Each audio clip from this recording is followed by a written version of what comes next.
Everything was fine until she came back. She's not who we thought she was. Hola, Sara, ¿cómo estás? How are you? Good, how are you? I'm very excited to talk to you. You were the person who I wanted to talk to. Like, I have so many questions. I will never tell you who did it, never. Actually, speaking of that, I have a question. How do you choose who's the murderer? Like, do you start this, like, do you start writing, do you guys start writing the show and do you know who the murderer is? Or does it come organically later? No, I know before I put one word on the page. That's pretty exciting. I'm sure people are going to be shocked. I hope so, but I hope it will also make sense. And what makes you choose a murderer among a group of people? Like, what process did you go through? Well, I mean, we only see those behind you, but there's lots of other people in the town. And I think everyone in this town has their own secrets, and everyone in this town is kind of guilty of something, whether it's murder or not. But I think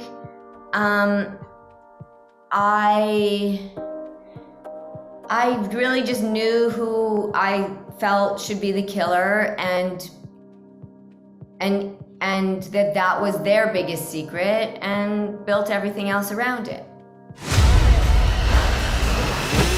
You need to tell the truth. Everybody loves the movie from the 90s. It's like my entire generation grew up with it, like with Scream and I Know What You Did Last Summer. How did you choose what to keep, what to change, and what to let go? I think the movie was very much of its time, and things have changed a lot since then. And so to create new characters, living in a new place, and really build it up from scratch while still having respect and love for the original was the goal. And are you more excited or more stressed about the old generation watching the show? Because they have all these memories from the movie.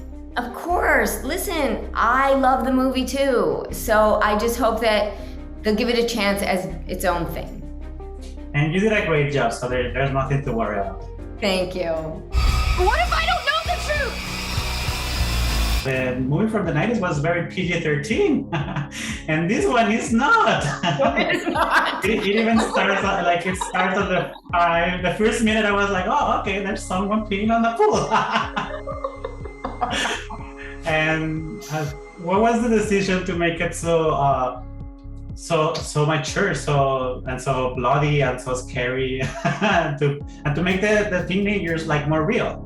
Yeah, I think that honestly, I didn't feel like that existed in this space.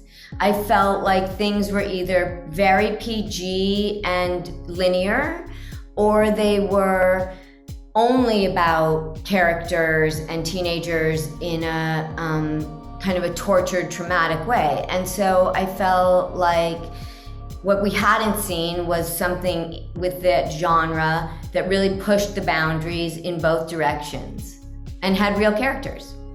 And speaking of the new location, how was filming the show in Hawaii? Because I mean, as an audience member, I'm enjoying it so much, and it feels fresh and different. I don't think that we have had a horror movie in Hawaii before, a horror show.